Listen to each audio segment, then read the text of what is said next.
All right. Welcome, everybody, to another episode of Everything Virtual, your weekly show for VR news, updates, tips, strategies, game reviews. I don't know, Ronnie. We kind of do it all over here. And we kind of want to do even more. So, coming to you every Monday. And we're recording this on a Saturday night. So, just trying to be fully transparent here in case some news breaks between now and Monday, because last week I know. Sorry, my name is Zain. I'm here with Ronnie. Yeah, last week we recorded and actually stuff. Yeah, a lot of right after we finished recording, you texted me that they had tweeted something out about it. Right, we did all the speculation. they had tweeted something out about it. Then even after that, like I think right after we had recorded the episode for just to catch people up, we were speculating on what HTC was going to be releasing, and speculating on the tweet, speculating on the tweet, and then they came with a statement. Yeah, and then shortly after that, so we were just speculating. We didn't know what it was going to be. We were hoping, it was going to be some kind of a standalone headset from HTC. Shortly after that, I guess in an interview or something that I saw on Twitter, I think it was president or vice president, someone from HTC on some kind of an interview mentioned that, we're definitely going to be doing a standalone, sometime this year. So that kind of, on one hand dispelled that, but then a few days later, and I don't know if you've seen this yet, Zane, but they did release what those teases were, and they weren't what we thought. So after that, what was it? Yeah. So so this is actually like, I'll see your reaction. Okay. So after our podcast, just to catch everybody up, we did our speculation podcast after the first tweet had been released by HTC, which is basically just like a vague image of like some plastic with a Vive logo, and it said it's your move. And going off the rumors from last year about the Project Proton, right? Yeah, and a lot of people were really psyched. But so that was that first image. Okay, then a couple of days after you and I recorded that speculation episode, a second image came out, and this image made it look like they were actually talking about this lip tracker peripheral. Okay, I did see that. Yeah. And that's something that they had showed off for like the Vive Pro before, but it was more recognizable. So when you saw this second screenshot, you were like, "Oh, that I think I know what that is." Like I hope that's not like too connected to that previous image. Yeah. And so then so when I saw that second image, though, I was starting to have my doubts kind of as to whether that first image was actually gonna like the standalone device that HTC had mentioned or not. And then eventually when they released it, there was like a little tiny date that if you like zoomed in on the second image, it said March 10th. And then sure enough, on March 10th, HTC made an announcement. And basically those two pictures that we were looking at, it was a redesigned Vive Tracker, which is the first one. And the second one was lip tracking device. Mouth. And tongue, right? And so, I mean, it's not like a bad thing. Like those are products that I think people, will get on board with as far as like people that are super into, VR chat that want full body tracking. They like the, I think people were upset because I think they're a little bit smaller. They do have better battery life. But they're like $30 more expensive than the original, like the last version. So I think people were a little bit upset about the pricing. I think it's $130 is what they listed, right? Yeah. And interestingly, this is kind of like, not to get into too much of a tangent, but this company called Tundra Labs have been talking about designing their own like third-party tracker as well. And so prior to HTC's announcement of this version 3 tracker, their main selling point that it was going to be way smaller, better battery life, all that kind of stuff.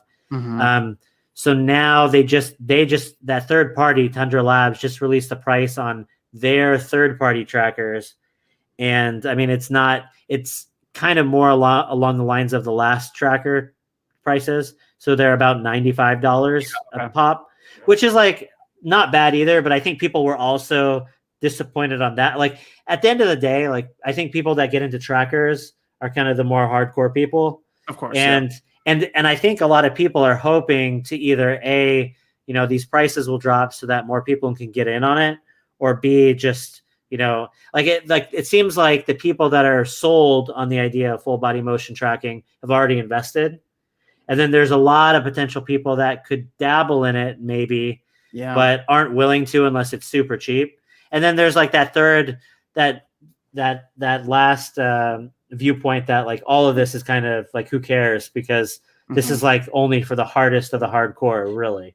Yeah. And speaking as a very obvious VR enthusiast, as we've been doing this podcast and show for several years, I still look at it and say the infrastructure isn't there, right? Yeah. For all the extra tracking, it'll be there and it'll get there. And don't get me wrong, it's super cool. Yeah. But I just can't see that. I think it's adoption. So the thing is, I can understand kind of the buzzkill that came about when it was released, because people were like, "Oh, we're finally gonna get a Quest competitor." And then something that I was reading was, I believe it's the president of HTC who came out and said that they are releasing a new headset. Yeah. And see, but he clarified and said that it would not be a competitor. I know, which like I hope it's just not like another standalone, like another enterprise one. Like technically, HTC had the Focus. You remember? Yeah. No, I know, but what could it be then? I don't know. I kind of got the impression. So this was all after we did our speculation video. Mm-hmm. When I saw that first, like that kind of blip announcement followed by the second image of the lip tracking sense thing, my initial thought was, oh, he's mentioning this standalone headset end of the year thing as kind of like a cover, like kind of like, oh shoot, like everybody's really excited about a standalone. Maybe we should make an announcement about a standalone. Like it just kind of came out of nowhere that he would talk about, like if they had this like secret marketing strategy where they were going to slowly trickle out images. Like it seemed contrary to that to then like go on a random interview and mention it. So I kind of like, when I heard that, I was like, oh no, I bet you like. When I was reading that, you know what it reminded me of, and this is totally off on a tangent, but it reminded me of like, we live in the age now where there's, because of the internet, whenever there's a show or movie or something coming out, there's all these fan theories. Yeah, it is and like that. The thing is, some of them are really good, right? Really good. Can you imagine the people who like wrote the show and then they read the theory and like, oh, we should have done that. Yeah, no, 100%. Like exactly how I got like the vibe of like when I was reading. I was like, yep. He was like looking at that and he's just like, oh yeah, they wanted something else that would have been so much better. So we gotta give something. That's a really good comparison though, because that's like, and it's such a like, I fall into that same trap too. Like I don't know what trained us. I guess it's just because there's such a culture around following media and products now that like in between releases of things, we just have to consume more and more. And so then that's where all the theory, because I'm saying like, I don't remember this being a problem. Like literally the story for like every show like now is like it's just hive mind, right? Like it's the collective consciousness of everybody put together can create the best stories, but we're still getting them only written by one person or two people, or, you know what I mean? So but going back to the Vive part, just to clarify, when I made such a ridiculous statement earlier, I wasn't saying like what else could it be in the sense of like I don't know. I was trying to push us in the direction of like, what else could it be outside of something enterprise, right? Because if he's saying that it's not a direct competitor to the Quest, which is billed as the mainstream social option,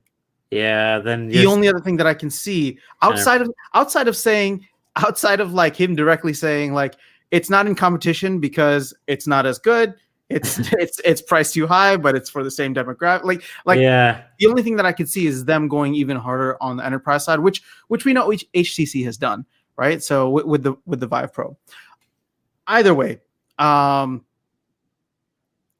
still cool. So I don't want to deflate the balloon too much here. Yeah, it was so cool to see the trackers and the lip tracking, lips and tongue tracking. I mean, all that stuff is going to be important. Like exactly. My gut impression is like I mean, honestly, it's for early adopters that really want a taste of what, like, I mean, apparently there's people in VR chat, and I think Neos VR is the program that works with the lip tracking. I don't think VR chat has lip tracking yet, but like, it's my understanding. Like, I'm not big on those experiences either yet. But in general, I think for people in the here and now that want to experience more of that type of presence in VR, then those are cool options. It's just, it's expensive and it's not widely supported. So you're gonna, but the people that are into that stuff are into that stuff. So I'm not gonna, but it's definitely not like a huge play for wide adoption. It is cool to see, but like, and I know we're gonna get to this later, but talking about the idea of like presence in VR and all that sort of thing, I think even Facebook is looking into, well, how can we fit more types of sensors and ways of capturing, what people are doing into VR. I think probably as we've learned from inside out tracking and the success of the Quest, I think the future of that stuff is to be less invasive, smaller, lighter, less obvious. So I think like the future, like if I were to guess, the future of full body tracking and like facial recognition stuff in VR is probably more complicated sensors that are just going to be built into the headset itself. Like video, like cameras that will see what your body's doing, and kind of similar to the hand tracking stuff that the Quest can do now. Yeah, but just have a wider range, maybe. Yeah, like I just think that obviously fidelity is always going to be greater with stuff like the trackers that are actually points that the lighthouse based tracking systems can hone in on. But I just think that in the grand scheme of things, if we're looking at VR as something that everybody's going to be doing, the more all inclusive, like easier to use headsets that can incorporate that kind of stuff are going to be the way that I think most people end up doing it. But. Yeah, agreed. And just to kind of put a capper on this topic so we can jump to the Facebook stuff, is when you're in it, and we're in it, right? Like we've been in it for 5 years now. Everything seems slow. We watch Ready Player Now, and we're like, oh, I want that now.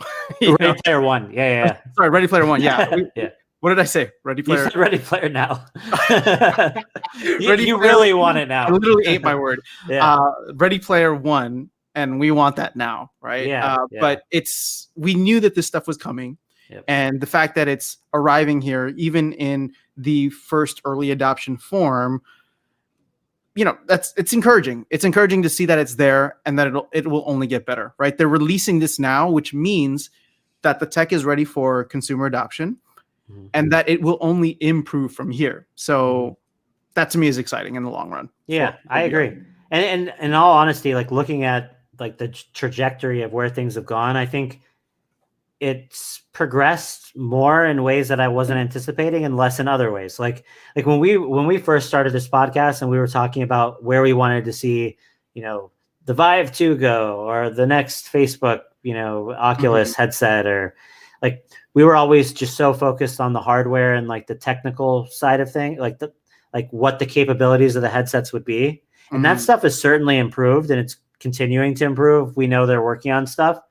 It's almost like they've been working more and more on that stuff to have it more polished versions of that out by the time it gets released.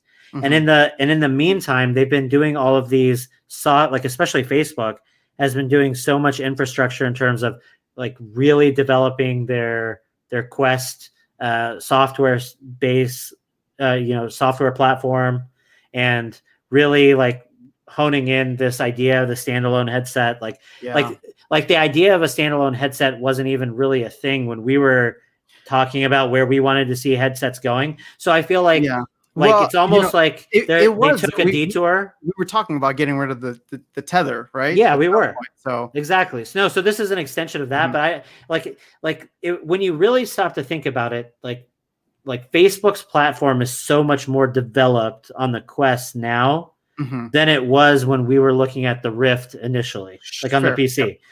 So they've made huge strides, but it's almost like, okay, they kind of paused some of the hardware stuff for a little while to kind of get this version of VR right, really invest in the platform, and then probably behind the scenes really, work on making sure that when the next stuff comes out, that it's going to be kind of more ready for prime time.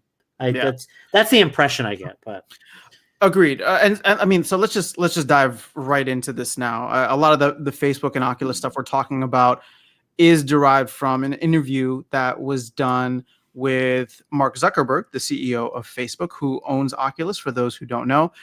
This was on the Information's 411 podcast. It's about 45 minutes long.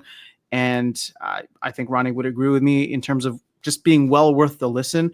Whether or not you're into VR specifically, I think just from a tech perspective, Facebook, Zuckerberg, that they just know this space, right? And they're very heavily involved in it and kind of seeing what the trends are. And obviously, a big part of what Zuckerberg was talking about was how Facebook is a social platform and how VR can really deliver that visceral type of connection that we want to have, right?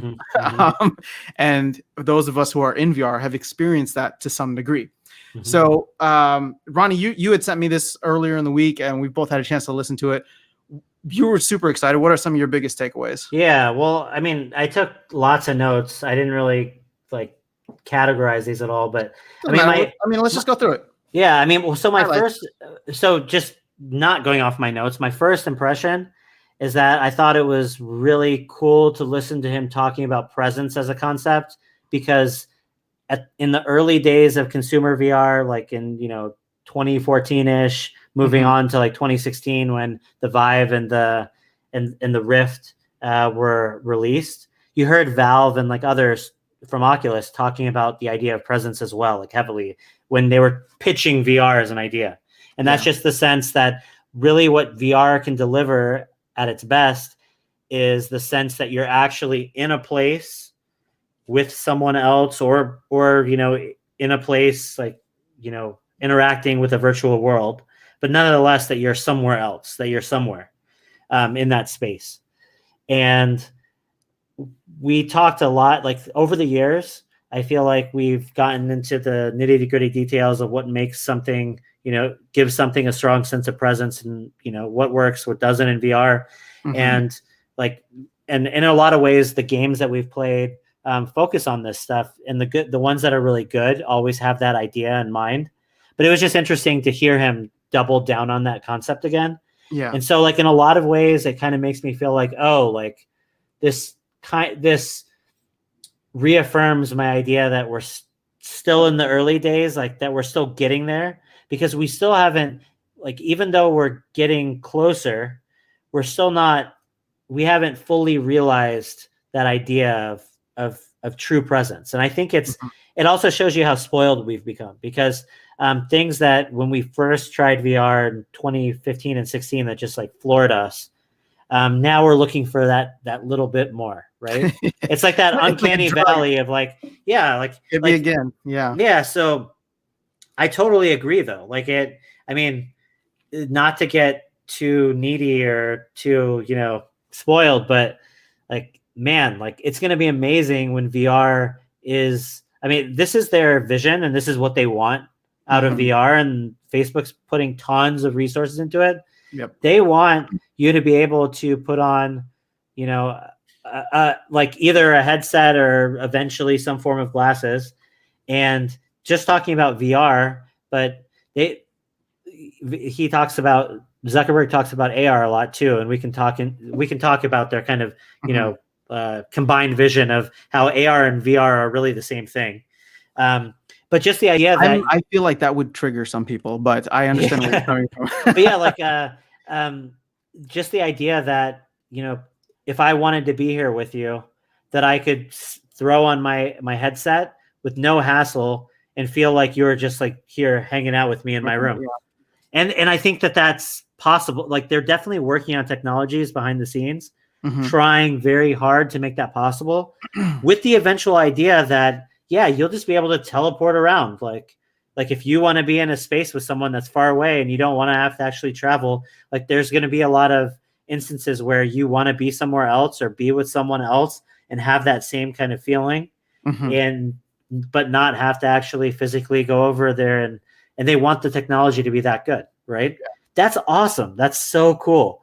And I mean, I know we're not there yet, just because I know how hard it is to, like, right now, to, like, if we wanted to just spur of the moment see each other in a VR application, like I'm not saying it's super hard, but we're not quite there. Yeah, we're not quite there yet. And Mark Zuckerberg actually in this interview like admits to, oh yeah, there's certain aspects of video calls, for example, right now where you don't get the same kind of fidelity in VR. Like you don't, I can't, we don't have, like the VR headsets aren't tracking our eyes so that, I can see where you're looking during a video call, or I can't see your facial expressions or really see like a realistic version of you in VR yet.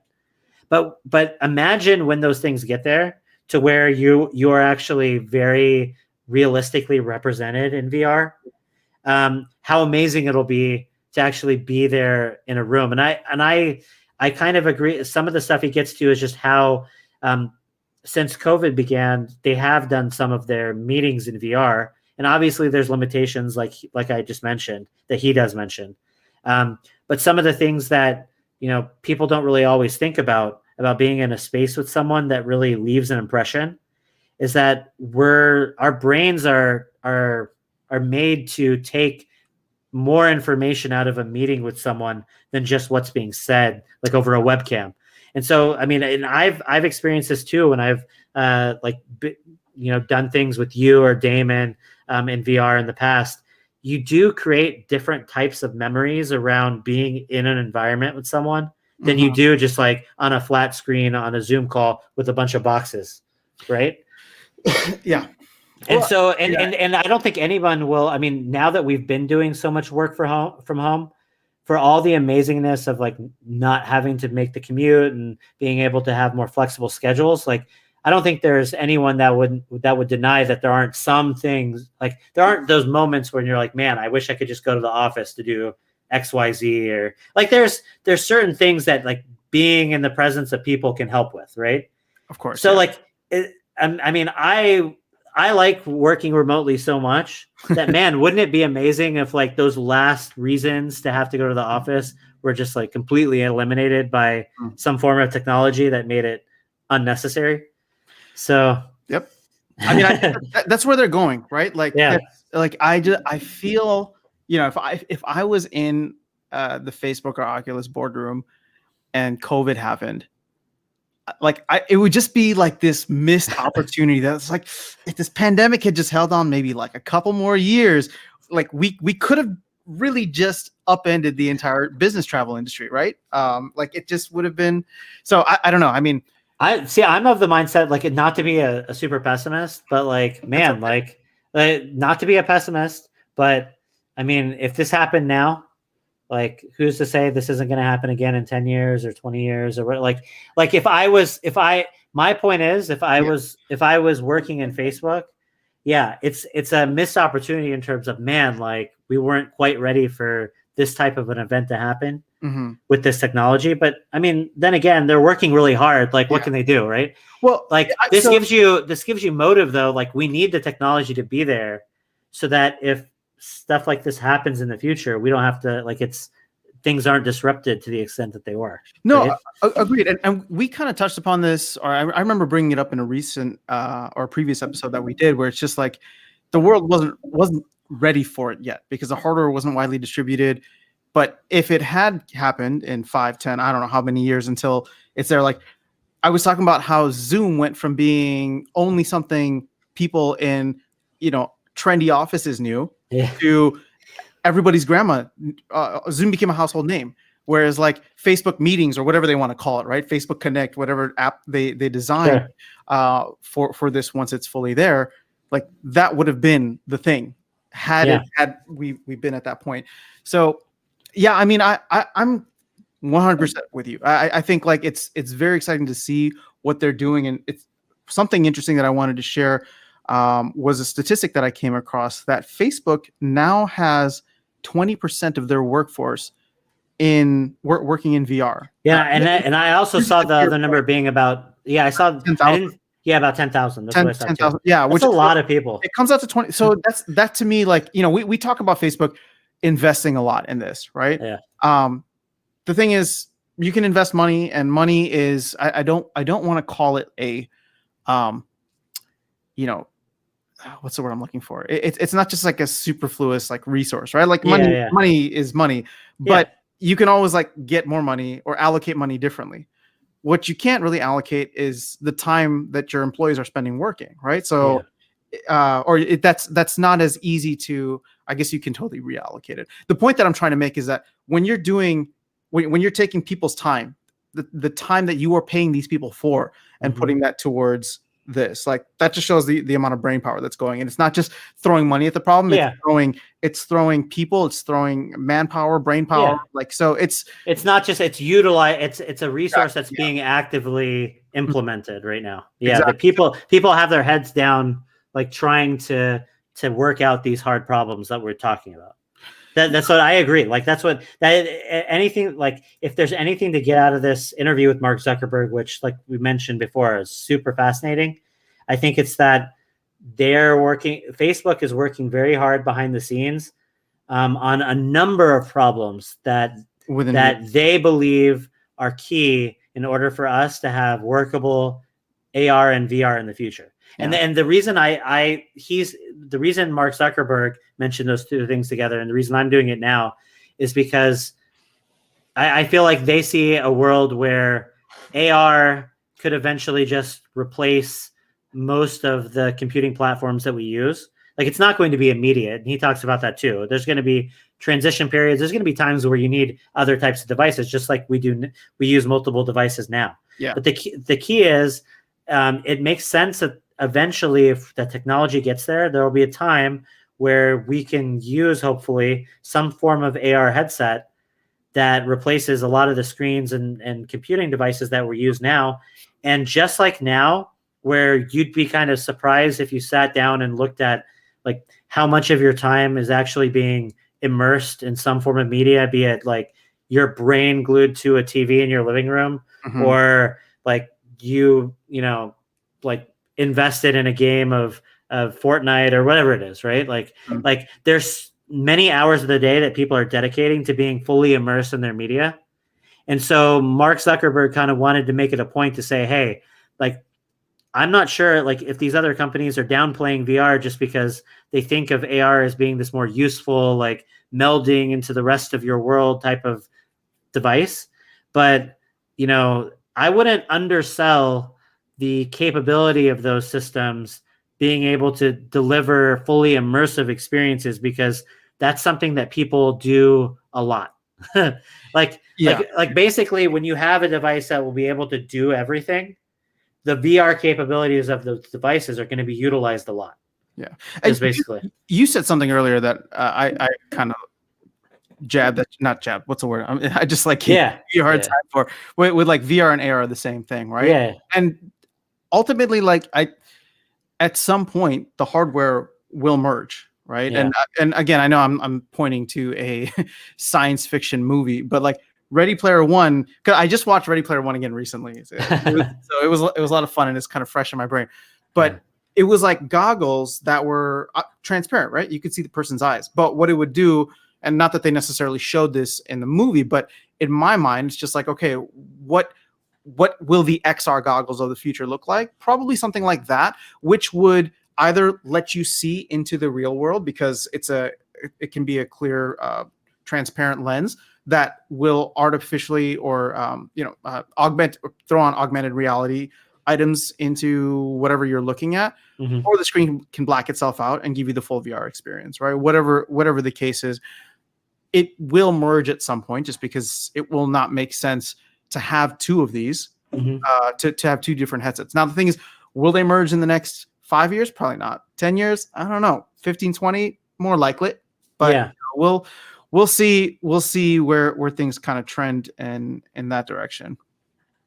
Yeah, another interesting just like idea that he talked about was just, basically they're looking, you want to make as little trade-offs as possible between the real world and what, future VR headsets and AR glasses or whatever are going to be able to do. And so part of that was just talking about not only the resolution, which he thinks will get there in the next few years, to where resolution in these in VR headsets will be as high as we're capable of seeing.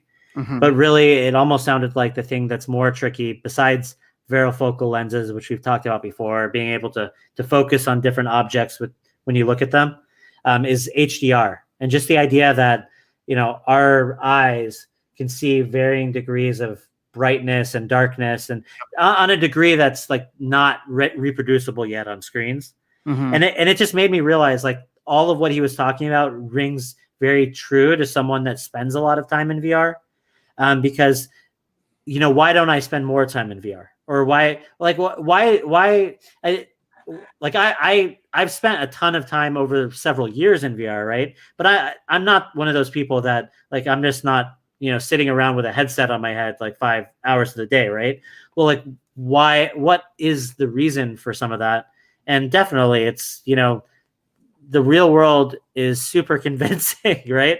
It's like super vibrant, super awesome, like amazing, right? Like in order to have something that you're going to have on all the time or be looking through all the time, that's when even small trade-offs become more important, because you don't want to, be looking through a crappy lens all day long.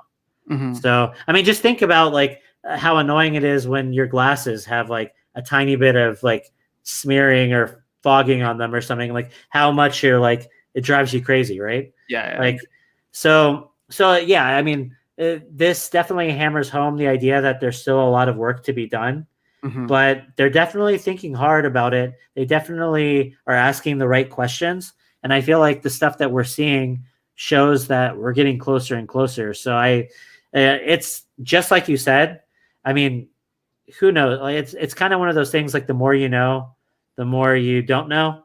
So like, so as we get deeper down the rabbit hole, it looks like that time when VR is going to take over the world is getting pushed farther and farther out. But I don't think that changed my mindset.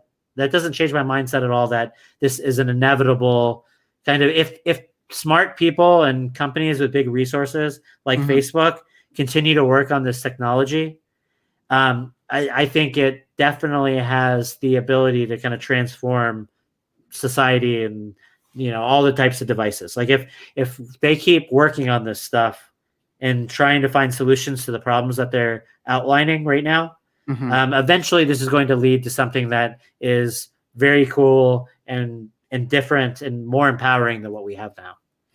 Yeah, no, I'm totally with you on that. And I think you and I both looked at this, and as excited as we are about the VR space and industry, I think we both know that this is for the long haul, right? Like this, it's not going to change overnight. And to your point earlier, where the more you tackle problems, the more problems you discover, right? So it's just like, we talk so broadly about resolution and wanting better resolution. And so when you start to work on better resolution, well, now the next things to focus on when you do that, some of the problems you uncover, like the HDR thing or like the depth focus. And you know what I mean? So like as you start to really dig into all these kind of broad like desires or wants or wishes that the VR community, and actually not even just the VR community, what people want, right? Like I'm sure the folks at Oculus, the folks at Vive, and even PSVR, like they'll look at this and they're just like, man, it'd be cool if the headset did this. Okay, well now let's work our way backwards. What are the things that we need to solve? And all of a sudden you realize that there's a 10-step program here just to get to that level, right? Yeah. And we're at a point where in the first 5 years of VR, we're maybe just a couple steps in, after discovering and realizing like, okay, we have this amazing experience that is fully immersive.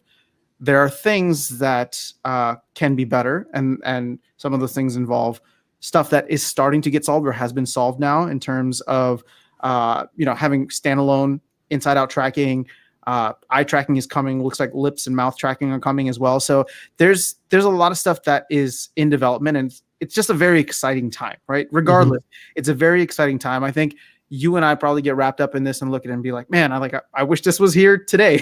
I wish this was here 5 years ago. I wish this was here back when we were kids, man. This would have been awesome to jump into, right? Dude, I remember being blown away just like by being able to play any game with anyone on the internet. Like, it was crazy. Like, can you imagine like knowing that you'd be able to jump into a video game? Like, that's one of the crazy things. Not that like you should, have your kids play a lot of VR or anything. But like one of the things that I think is so cool about like when I introduced my daughter to this kind of stuff, like she totally thinks it's a completely normal thing to just be able to be inside of her video game sometimes. Yeah. Like, no. like that's crazy, right? Like she's like, oh, like I want to do the one that like where I get to be inside of it. Like I remember, I mean, and now we're getting into like just funny tangents, but I remember talking to a cousin of mine who's like 15 years younger than me. And he was playing like some video game on like PS4 or whatever, a while back. And I was just like, yeah, I grew up in the time when you couldn't save in a video game. Like there were still aspects of that where you couldn't save. You just had to go as far as you could go, and that was it. Trust me, like, and then they would have special save cartridges that they would sell, right? And that's how you would be able to save your game, right? Before all of a sudden it was just like auto save and wherever you left off. So man, the technology has progressed very rapidly. The thing is, when you're in it, like I said, it still feels slow. But I'm obviously very bullish on VR.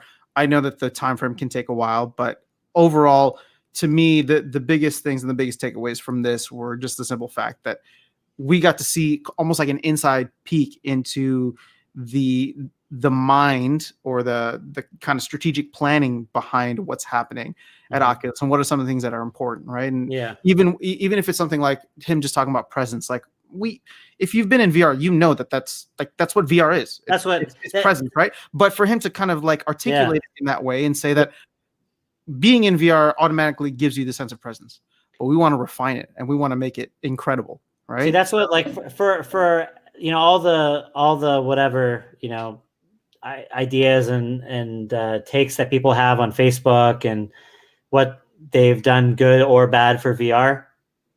Listening to Mark Zuckerberg talk about his vision of VR for the company, I mean, at least to me, it sounds super sincere, and it definitely sounds like someone that gets like why VR is important. And so that's super refreshing. Like listening to that interview makes me really, happy that there's a company like Facebook that is sold on this idea and working as hard on these problems as it is. Like, I mean, how else are you going to solve these kind of problems? There's no way around it. So yeah, I appreciated everything that he said about VR in the interview, and it makes me, excited to see like future products from Facebook going forward. So, no, agreed, man. And we can probably go ahead and wrap this up. The one thing that I will say, and we can close on this, just I want to get your feedback. And I apologize for people who have been listening to our episodes. I know I keep going back to this, but I am just absolutely fascinated and obsessed with the idea of like operating systems and how operating systems have dominated the last, we can probably say 40, maybe 40 years when it came to, Apple and Microsoft with the first personal computers, and then Apple with, the mobile wave versus Android.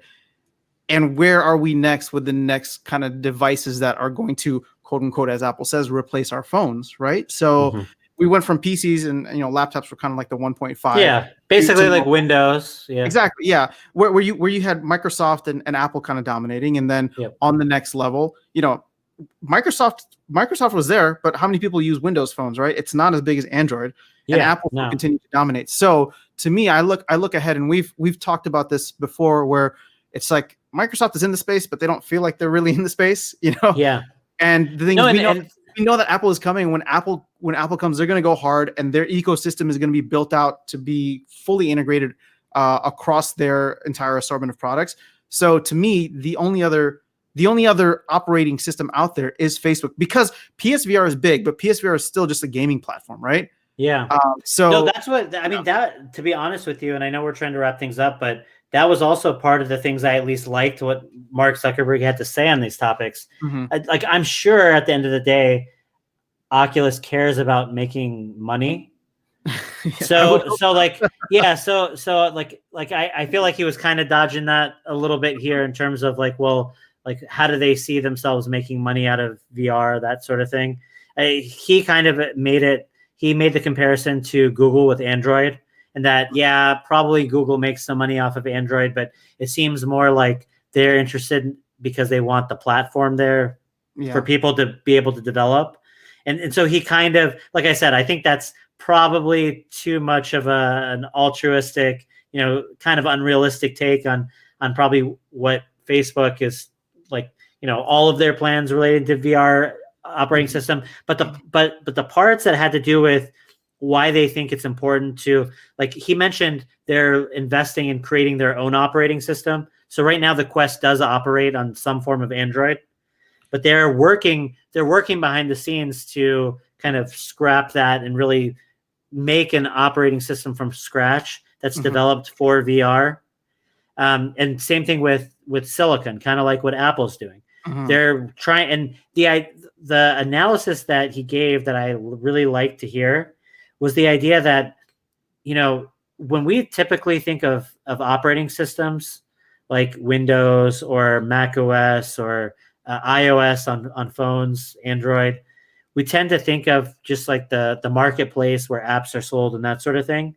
But part of creating the operating system, you're also defining what the device is capable of and what it's going to be used for. Yeah. Like, think of the paradigm shift. Like, when we talk about the shift from, we're still using computers, obviously, but I mean, even think of like the way we use computers, personal computers, is mostly defined by what Windows and Mac OS early on decided computers should be used for. Like, there's a menu, like, especially once you got to Windows 95 with the visual interface where there's a menu at the bottom and you're opening folders and accessing files. Like, their development of the UI and that operating system kind of defined how people were able to use those hardware pieces. And same thing with our phones. Like, I would argue that Apple was definitely the most innovative in terms of, like, with the iPhone, they basically nailed the touch interface for the first time in a way that I had never seen before. Even, like Android devices before that all had physical keyboards that were separated, and, like, they still weren't quite there yet. But, the way that operating system is designed enabled that device to create the types of experiences that we use now. And it melded, okay, what do we use phones for? Like, what can they? And so when I think of Facebook designing an operating system for VR from the ground up, obviously part of that is to get it to run as best as it can. And he talked about that. But some of it also is to define what the space is about. And really, I mean, I buy his argument that a lot of the reason they're trying to develop their own operating system is because they want to create a future where you can teleport around and be in the presence of other people. Like, they want that to be a thing. Right now, our devices don't allow us to do that, but they want to create some kind of an ecosystem, an operating system that allows that to happen. And so, thinking about the future of operating systems on VR and AR devices is super important, because it will define what those devices will allow us to do. Yeah, and the kind of limitations of the experiences. No, I'm there with you. I think it was, and we've talked about this in the past. I think we've always compared Facebook and Oculus more closely with Apple in terms of having that closed off ecosystem, right? Especially in the early days of VR with the exclusives and with, so I still see them trying to go for this model where everything is vertically integrated, where you have the software and the hardware completely under your control.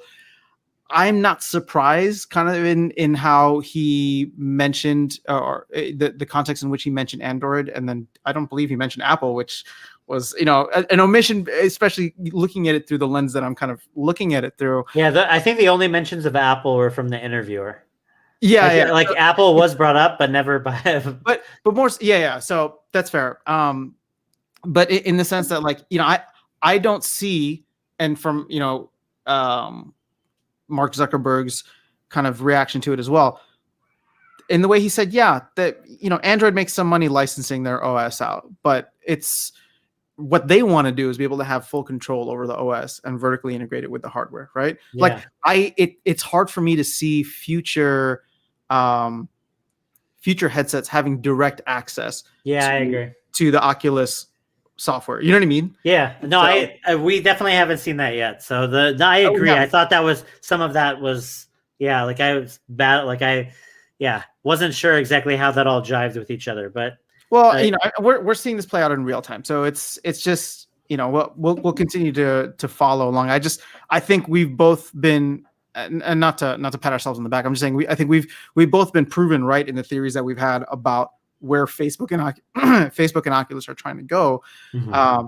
And I think listening to that interview kind of confirmed that bias that I already had in my mind, where it's just like, yeah, the way he talks about Android makes me feel like that's exactly where I thought they were going to go with it, right? They don't want to be that side. They want to have their own vibrant, amazing, and very in-depth ecosystem that they're building out for themselves and putting the resources in so that they can be the big player when Apple comes to the table. And Apple might be slow, but Apple will get there, right? Mm-hmm. So, oops. Cool, man. Well, let's go ahead and wrap this one up. Were there any other small passing thoughts that you had, or? I don't think so. I mean, that covered, like I said, I took a lot of notes. It was definitely, I mean, the only thing again I'll say is, like, for someone that's new to VR, you don't even have to be super in this space. I think this interview did a fairly good job of explaining things in a way that even beginners will kind of, like, people like you and me will probably get more out of it. But I think even for people that are just interested in what the future of this technology could be like, I think it's a good watch. It's very approachable.